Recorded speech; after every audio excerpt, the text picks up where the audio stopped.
Maddie, welcome back. Hi. How are you doing today? I'm doing all right. It's been a tough week. I'm not gonna lie. Yeah.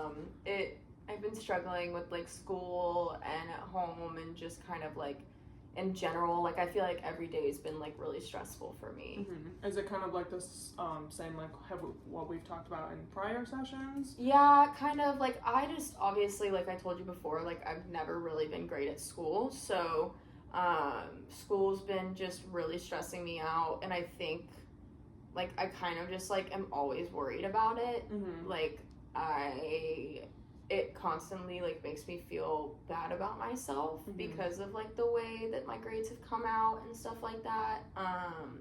And I know that I can do good in school, but like those little one times like really affect me when I don't do well, if that makes sense. Yeah, I like what you said about you know that you can be good in school. So let's go back to what you said earlier when you said that you're not good at school. What makes you think that? Well, so when I was younger, I had to redo first grade, and I never really knew why. Like, my parents never really explained to me why. They just always told me that I was just kind of behind and not, like, performing the same way the other kids were. And I was younger, so, like, my birthday's in July, so I was always the youngest in my class, and they think that that was, like, they should have just kept me at home before they started me in kindergarten. So I just got held back in first grade, which kind of, like, I feel like set the tone for the rest of my school years as well. And then around like middle school, I just stopped performing the way that I was. Like I wasn't doing well in specifically like English and history I really struggled with, and I would get like D's and C's in most of those classes, and that's how I would like get through. And it was really upsetting for like my parents because they were both English majors, so like they never really understood, so they kind of just like almost like talked down on me for it for a long time. And so now that like I'm in college, I just feel like I kind of have like that same idea of myself where it's just like whenever I do perform badly on a test or an assignment or something, like immediately I feel like I can't like do this, like I'm just like it's too much, like I've never been good at school and I don't know why. Like it's just a lot lately. So what I'm hearing is that every time you don't get a good grade or something on an assignment, you kind of revert back to those feelings of you're not good enough at school. Okay. Have there been, any times where you've done really good on assignments and stuff? Yeah, and like how does that make you feel? It makes me feel great because when I do good on assignments, it's because I have to put a lot of work in, and so I know that if I put the work in, I will most likely get that outcome. But what has really hurt me in the past is when I put that same amount of work in and I don't get a good grade or something. So kind of defeating, right? it is so defeating, and so I know that like I can make good grades. I just don't know why it fluctuates so much. Yeah. Have you noticed? I know you said those two classes specifically you've had a hard time with. Is it just only those two, or? No, well, when I was younger, I always was good at math and science, and it's because my family's told me they think I have like an analytical brain, but I hate reading. Like I never liked reading. On summer like reading projects, I wouldn't read the book. I would look up the Spark Notes and I would just pretend like I read the book. So that probably also didn't help, but like I think it was so discouraging that now like I don't even want to do it, if that makes sense. And so when I get these assignments that I know I have to like read a lot, like I feel that instant like I can't do it, I don't want to do it, like, and I just don't know why that is. Like I know I've had issues in the past, but like why does it keep coming up, Have you had any have you felt this way in any other situation outside of school?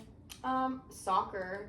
Okay. Like if I would play a bad game, I would like really go hard on myself the next few practices, and then I would have like a good game the next week. And so it kind of like goes along with that too. Like I kind of like with the testing, like I'll get a good test and I'll feel really good and like studious, and then I get a bad test and I'm like, oh, I need to go get extra help and tutoring. Like I'm one of those kids. And I like kind of don't know, not that those kids are like bad, just like saying in that sense, like it was just a lot, and it was embarrassing as well, so I noticed it more like with soccer, I think, and like performing. Definitely. How are you doing right now in school?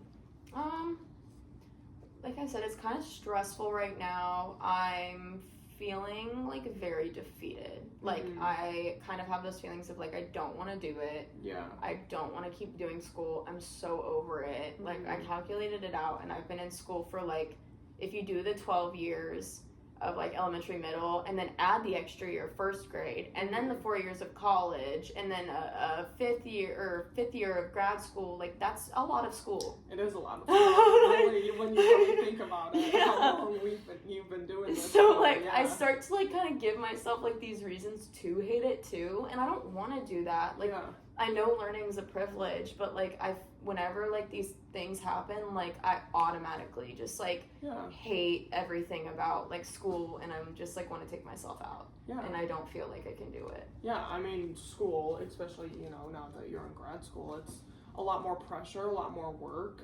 There's a lot more stuff on your plate, and you know what you're feeling is totally valid. It's a lot of people have, you know, a hard time with school, but that doesn't that doesn't mean that you're stupid, because you're not. You're a very intelligent woman. You wouldn't have gotten into grad school if you weren't. So true. So so far you've been doing what it sounds like you've been very good at knowing what things have caused you to kind of talk down on yourself. So I want to kind of expand on that further with you, if you'd like to explore that more. Yeah, I'm comfortable with that. So with automatic thoughts in CBT, I don't really know, what does automatic thoughts in CBT mean?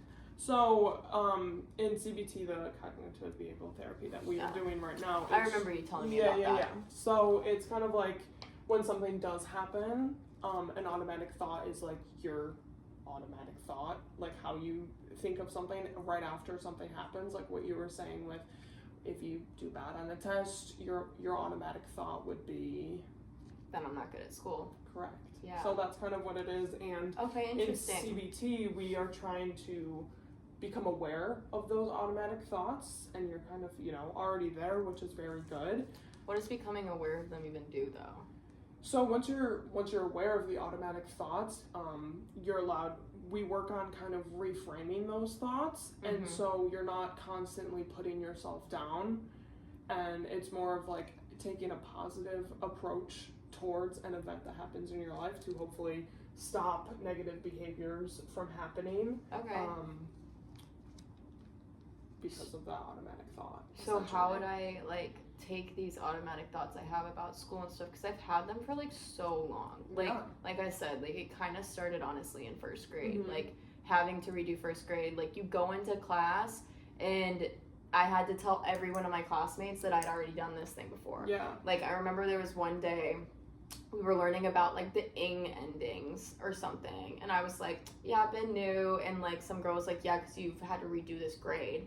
And so like it was little things like that like I think really like led me on to now. Yeah, definitely. And so how would I like, because it's gone on for so long, how would I even like fix that from this point moving forward? Yeah, so through talk therapy and us continuing to talk, and you being more aware of those automatic thoughts, when we work to reframe them, every time an event or something happens in your life where you would normally have that thought about yourself, we would challenge that thought and work to reframe it. So instead of saying, I suck at school, you would say something a little bit more positive about yourself, because you don't suck at school. School is, you know, definitely hard and it's challenging. And we don't have to, automatic thoughts aren't like, you know, ignoring, you know, the bad grade necessarily, but it's working. You kind of have to just reframe your mind and your thoughts so you can not be negatively impacted by like every time. Yeah, essentially. Yeah, I get that. So would like, instead of like me saying like I suck at school, would like me being like, okay, I didn't do good on this test, but there's still like potential for me to do good on the next test or something? Like, yeah, exactly. I've still passed tests before. Like, is it almost like reminding yourself? Like, yeah, it just kind of, so we're trying to find patterns in, you know, behaviors and then events and how the automatic thought occurs necessarily. So once, I'd like you to maybe start keeping track of those automatic thoughts, like when something does happen and then you have the automatic thought, once you're aware of it, you can tell yourself, you know, take a step back and be like, hey, that's actually not true. Okay. And then sort of work to reframe that thought, and then it's a process, so it just obviously, you know, won't change your mindset in a day. Yeah. But continuing to be aware of those thoughts can help, you know, in the long run. Yeah, I could do that. I could do that. Like, so taking like a step back, and like acknowledging that was an automatic like thought response to that. Yeah, definitely. Stuff. Yeah. Okay.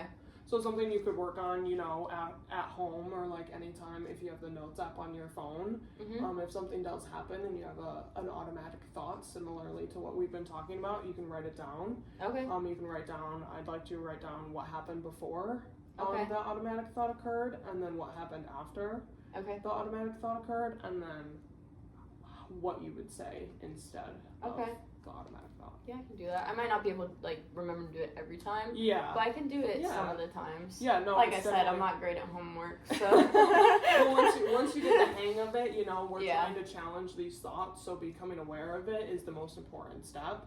So just when we say stuff like that, that I'm not good at school, becoming aware that that is an automatic thought, and trying to make you, you know, not believe that. Because, gotta start somewhere. Our brains are kind of mean to us sometimes, right? They are. It's so rude. It's so rude, right?